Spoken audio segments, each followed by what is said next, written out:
My name is Leila, currently 39 years old. I work as a researcher for a pharmaceutical company. My husband Ted is the same age as mine. We were college classmates and got married at the age of 27. We have no children. Our relationship was strained by the fact that we did not have children for a long time. For a while, after we got married, we were comfortable with each other as an extension of our relationship. However, when I got 29, which was our second year after marriage, things started to get a little weird. It started with a Christmas card from my in-laws. "Have you had children yet?" It was written in my mother-in-law's handwriting. She meant it's a gift, so she'll be happy if we have a child someday, right? I told my husband. "Well, I'd like to have one soon," he replied. "Well, if you want to have a child, that's what we should do." But my husband started to repeat that he wanted to have a child because of what my parents-in-law said. Then my parents-in-law started asking if we wanted to have a child, not only in the form of Christmas cards, but also in our faces every time we met. And that's not all. They make me sign up for a gym 5 times a week to build a body that will help me conceive. No caffeine, all food should be organic. Everything in our house was thrown in the trash by them. Moreover, they sent us many childbearing figurines that were made by Native Americans in Sedona, and baobab tree objects, and all sorts of things every month. To top it all off, they brought a pregnant woman to my house out of the blue and told me to be blessed by her. It was the beginning of the act of superstition for good luck, and that we are in trouble. Then, in our 4th year of our marriage, by the time I turned 31, both my husband and parents-in-law began to get impatient, and their superstitious act became even more heated. And they started calling me on the phone saying, "Hey, Layla, you go to the gym every day, don't you?" I responded to my in-laws in a reasonable manner and I tried to cover it up. But in reality, although I tried, it was impossible for me to go to the gym every day. It interfered with my work, so I stopped going. And every year, angry words on their Christmas cards saying that they want to see their grandchildren. And also keep sending me good luck objects for conceiving a child, saying they couldn't wait anymore. Because of this, my husband even said, "Is your womb possessed by the devil or something?" Possessed by the devil? How come? It's too much nonsense. "Don't be silly. I'm having my period every month," I said to him. "But if that's the case, then menstruation is just a waste of time. I can't help but think it's the work of the devil possessed to your womb, consuming pain every month." My husband was very serious. At this point, I had no choice but to start fertility treatment.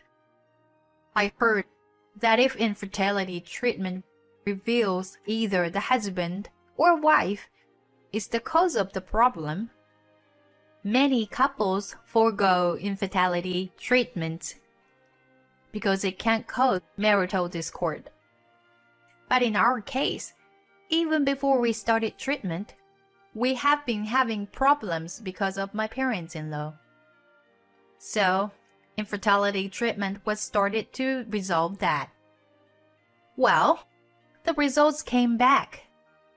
And it wasn't something that could be solved by good luck. It was my sterile husband. But I'm not going to consider divorcing him because of it. I just thought it would stop all the acting out and accusations. But when my husband saw the test results, but there are things in this world that science can't explain. The Nazca lines, infertility is always caused by the wife. He said like it should be the fact. Huh? So, I knew it was almost all your fault. Huh? What? Excuse me? I was speechless with surprise. If that's the case with my husband, I don't need to tell you that my in-laws, who believed in the superstitious thing, ignored the test results and didn't budge on their theory. If the test results were to come back true, I don't think there would be any ancient lore. My mother-in-law said the same thing my husband did. Furthermore, my father-in-law followed. It's an ancient belief that childlessness is caused by the wife. Some say because she wants a superior seed, the egg chooses the seed it accepts. So we're talking about the host of the womb. Layla, listen to your womb. And that's the end of the story. What's the point of the test? What the hell is the voice of the womb? It's just a once-a-month tummy ache. You've spent a lot of money on fertility treatment, ready to go through with it.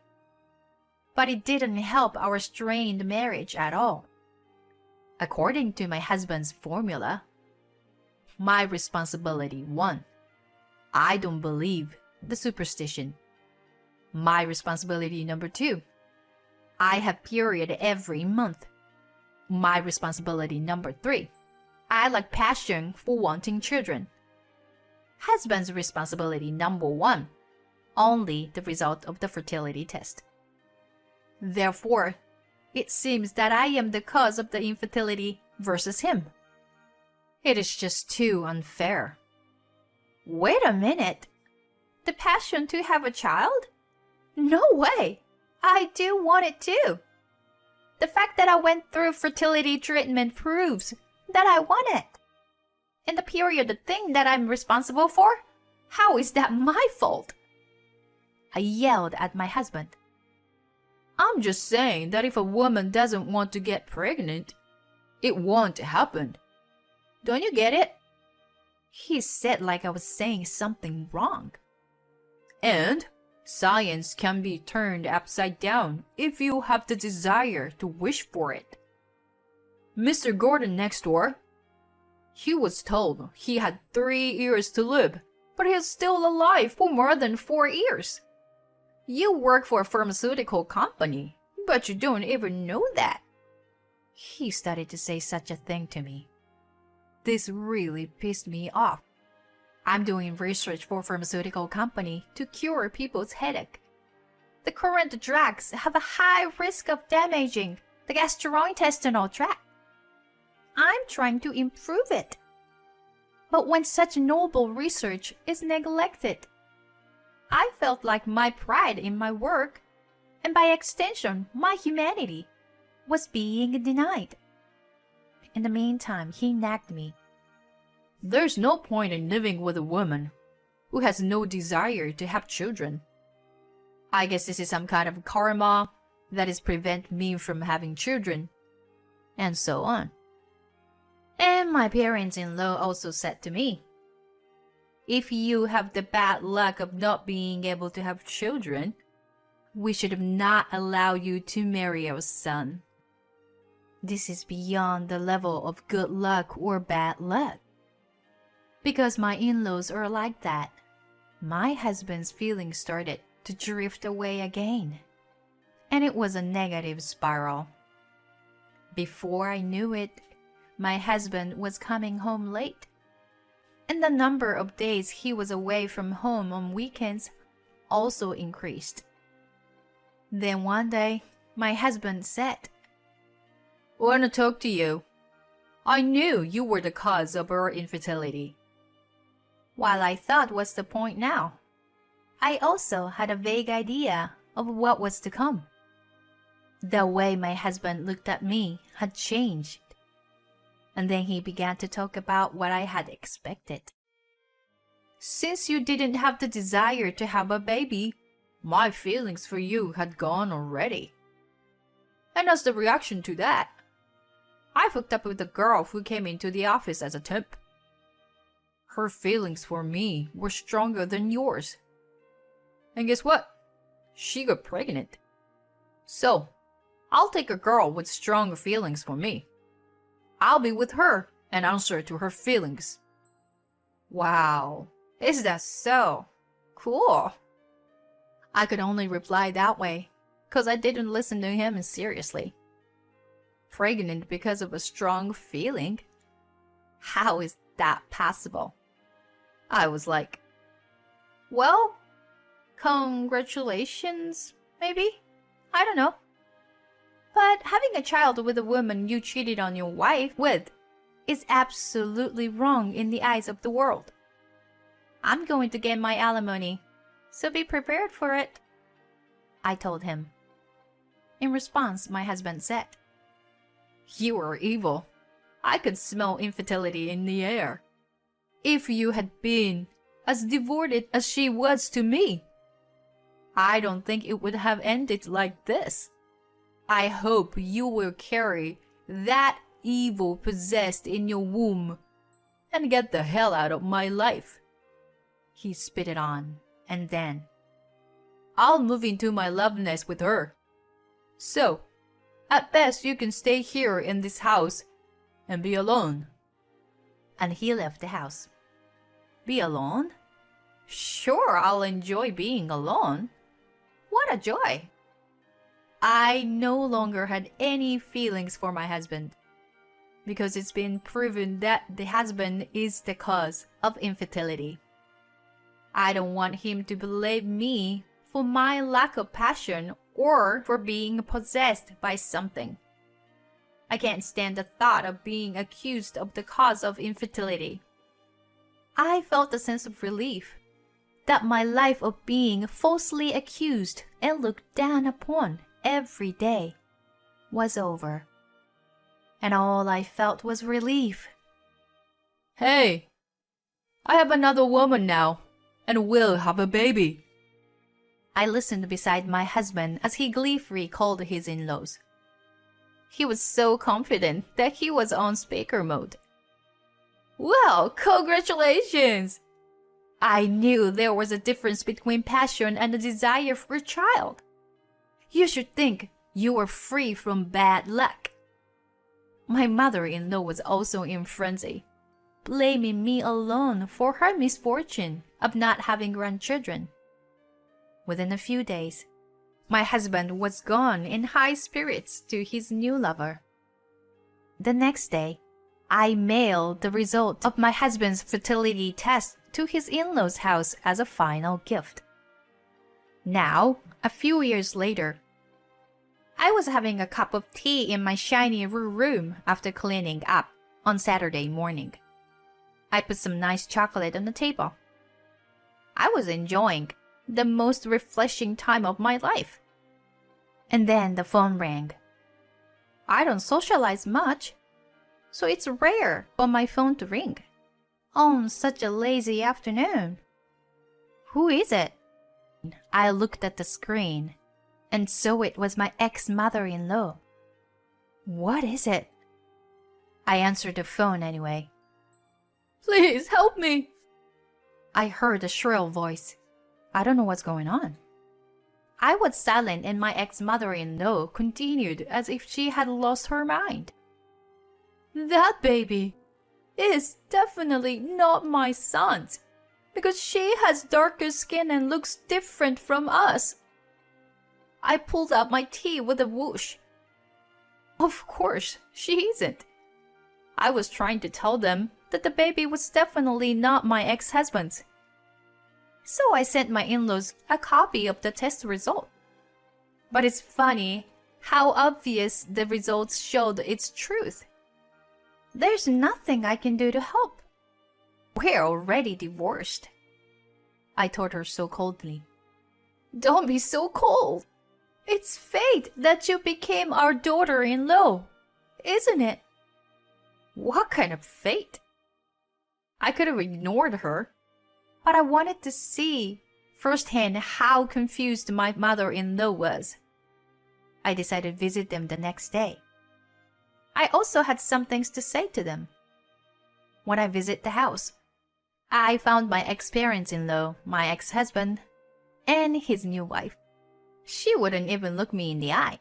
That's because when I divorced him, I took alimony from her too. They called her Scarlett, so I kind of knew her name. Well, maybe she's one of the cute ones.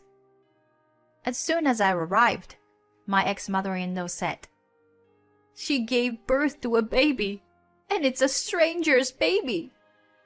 She puffed up her nose and screamed, "We did everything we could do to help you have a healthy baby."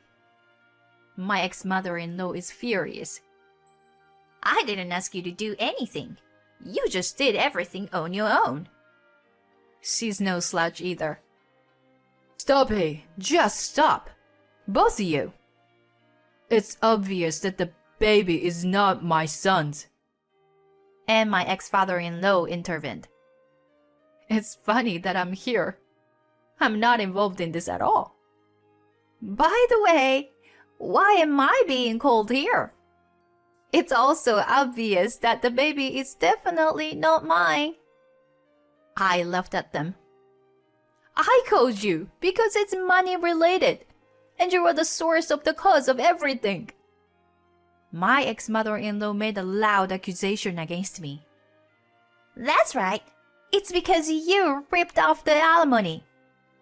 She, too, turned her anger on me, and she turned her face to her husband. "This man lied to me when we started dating, saying he was paid twice as much as he made in a month. I would never have married him if he paid so little." She said out loud. "Me too. I wouldn't want to raise a child that is not mine. All you care about is money, money only." And my ex-husband was furious. "And the only reason this happened is because you, Layla. You took all the alimony." He threw his nonsense at me again. I laughed at his words instead. "If the cause of your disagreement is my alimony, what is the cause of your having to pay the alimony?" Everyone except me is stiffening up, shrinking back as if they've been hit where it hurts. "You were so blinded by young women that you overstated your income. And you were so blinded by money that you begged for the child you had with another man.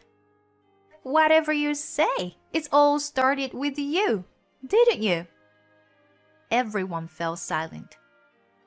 My words broke the silence. "So, whose child is it, after all? For you, money is no longer an option, right? Why don't you just tell us?"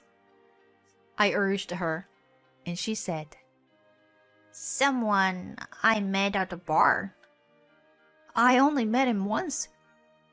She matted in a small voice. "So you get pregnant from a one-night stand. However, it's not cheating if you don't know who he is. Layla had the bad luck to crush any chance, but this new wife has the bad luck to bring any kinds of luck. She's also a trash. You were the one who wanted the kid and took the liberty of having one." The ex-mother-in-law and the new wife started a war of attrition. So I decided to destroy them all at once. "You guys were trying to bring good luck, weren't you? And you, Ted? You said if you have enough passion, you can do anything what science can't, right?" I say with a laugh. "Then pray for this baby to have lighter hair and lighter skin like you.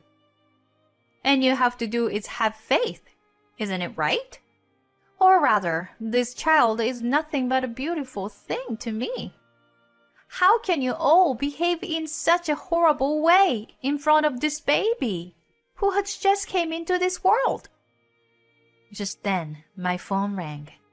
It was him, just like we planned. Yeah, okay. You can come in now. What? Who's there? My ex-husband and in-laws all looked at me suspiciously. Eventually, I heard footsteps approaching and the doorbell rang. I opened the door and saw the tall man standing there. Layla, I'm here to pick you up. Thank you, honey. Are you okay? I'm sorry, I was out of the house for surgery yesterday. I introduced the man to all. This is my new husband, Ryan. Hello, everyone. What the? Yes, I had remarried. He's a doctor that I met at work. He's tall and well paid. He's a lady first, a very kind man. Well, there's nothing the guys there can't beat. So, goodbye everyone. You told me to live alone, but as you can see, I'm not lonely anymore, I say sarcastically. And Ryan beside me said, I'll protect Layla, no matter what. Then my ex-husband, who didn't understand the situation, Huh? No. How come? He says something incomprehensible. He must have really lost his mind in the confusion of the situation. How's that possible? Layla told me. My husband interjected. It's okay to ask for good luck, if it's just to increase the possibilities a little. But it's not good to use good luck to bring others down. You can't use good luck to be happy to make others unhappy. And don't say it's the person's fault based on that. Then my ex-husband, whose mouth had remained open until then, he brought up his own theory again without any evidence. Well then, why is it that Mr. Gordon next door is living longer than his declared life expectancy? I thought Mr. Gordon had nothing to do with it. It's a standard practice to give a short life expectancy so that the patient can spend the rest of his life with no regrets. Doctors would never say that they would surely die within that period of time, Ryan said and continued. I will never let you people near Layla again. All you bring her is unhappiness. And left the house with me. After that, my ex-husband continued to email me for a while. He was running out of money and wanted me to help him with the alimony, even if it was just a little. According to the story, his new wife, Scarlett, eventually left the house without the child. I guess she gave up on her money-challenged ex-husband and drifted off somewhere far away. The ex-husband is now living with his in-laws, with the child Scarlett left behind. You deserve it. There's no way I'm going to help him. I just hope the baby grows up safely and happily. Layla, I went to the jewelry store today. My husband handed me a beautifully wrapped box. When I opened it, I found a necklace that I had wanted for a long time.